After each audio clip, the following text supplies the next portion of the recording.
When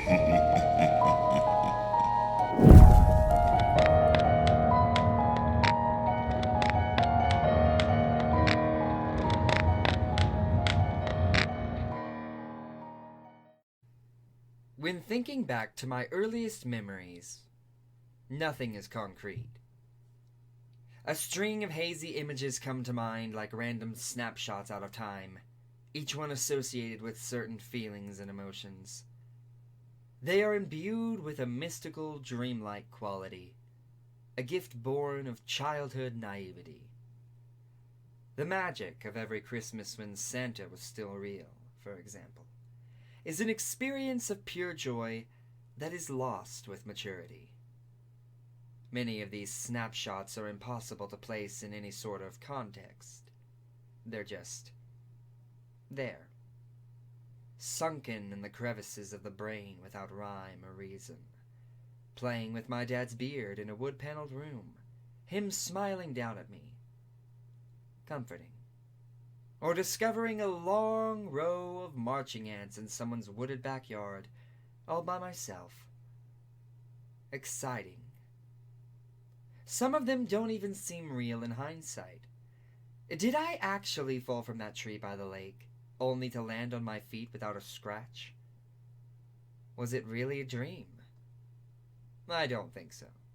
Sure, I have memories of distant dreams, but there's a clear distinction between the dreams and realities of my past.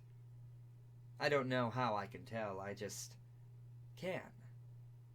And for this reason, one memory has always troubled me. The experience was so surreal, and yet certain details stand out with marked clarity. I'm not exactly sure when it happened. I couldn't have been older than 5 or 6. My brother and I were sleeping in our bunk bed. Because he was older, he got the top bunk. I had just woken up, but it was still nighttime. Something felt different. I remember seeing and smelling the rain, but not hearing any. The window was open, and it was very cold in the room. And that was odd. Why was the window open? The curtains were gently flapping, but there was no breeze. The quiet was so intense that it buzzed through my ears. I'd been lying on my side, with one arm dangling off the edge of the bed.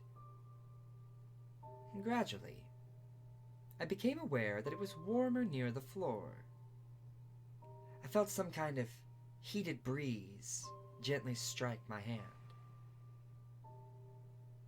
I felt some kind of heated breeze gently strike my hand, coming and going in short bursts. And finally, I recognized it as someone's breathing. Then the woman slid out from under the bed.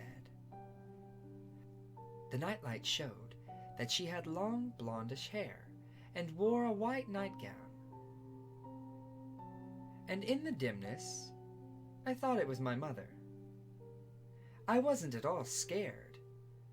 You see, it's funny how a child's mind works. What's Mommy doing under the bed? Must be getting something or checking for monsters. I was too tired to say anything and remained motionless, watching. The woman was on her back, but her face stayed in the shadows. She rolled over and crawled on all fours to the far end of the bed, then glided up the ladder to the top bunk. Her every movement silky smooth and completely silent. She reminded me of a white ribbon dancing in the wind. I closed my eyes and fell back to sleep. I remember the next day, my brother telling me a weird dream about the night before. He had dreamt of a woman who lived under the floor and came out at night to play in the rain. When her clothes got soaked, she went back inside and would whisper things to anyone who was sleeping. It became a recurring dream for him until our family moved out of that house. Strange what the brain chooses to remember.